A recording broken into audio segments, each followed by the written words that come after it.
મારું નામ પટેલ મિતાંશી કેતનભાઈ છે. મારી એજ 21 છે. મૂળ વતન મારું કસલપુરા છે. હાલમાં હું અમદાવાદમાં રહું છું. મને એપેન્ડિક્સની તકલીફ હતી. મને દુખતું હતું 1 મંથથી, પણ હમણાં લાસ્ટ વીકથી મને બહુ જ દુખવા માંડ્યું. એવું હતું કે જ્યારે બી કોઈ બી વસ્તુ હું ખાઉં છું ત્યારે મને બધું જ બેક આવે. જેટલી વખત અગર પાણી પીઉં છું, કંઈ ખાવાનું લઉં છું તો બધું મને બેક આવતું હતું. અને ધીમું થોડું મને રાઈટ સાઈડ બહુ જ દુખતું હતું. એટલા માટે અમે અહીંયા આવી અને સરને મળ્યા. આજે મને ઓપરેશન કરાવી 11 દિવસ થયા છે.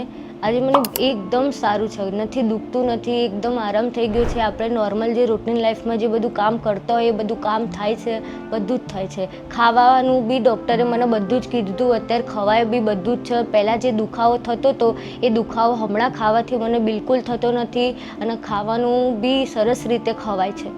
અગર જો કોઈ એપેન્ડિક્સની તકલીફ હોય નાની ઉંમરમાં તો અહીંયા આવું બેસ્ટ રહેશે, કેમ કે અહીંયાનું ઓપરેશન બધી જ રીતે સરસ એવી રીતે થશે અને નાની ઉંમરમાં ગભરાવાની બિલકુલ જરૂર નથી. અને જે ડૉક્ટર છે એ સમજાવે છે બી સારું અને એમનું બિહેવિયર બી એકદમ મસ્ત છે. આપણા માઇન્ડમાં કોઈ જ ક્વેશ્ચન એવો નથી રહેતો કે જે એના રિલેટેડ કંઈ બી બાકી રહી જતું હોય કે આપણને કંઈ બી બીક લાગતી હોય. અહીંયા મારું ઓપરેશન કર્યું ડૉક્ટર કૃણાલ સથવારા સરે. એમનું બિહેવિયર મારી સાથે બહુ જ મસ્ત હતું. એમની અને મારી બંને વચ્ચેની અમારી અન્ડરસ્ટેન્ડિંગ બહુ જ બ્યુટિફુલ હતી. Krunal sir, thank you so much. અને એમના સ્ટાફને બી થેન્ક યુ સો મચ કે એમને મને સાચવી, એમને મારી જે પ્રોબ્લેમ હતી એ સમજી. Thank you sir.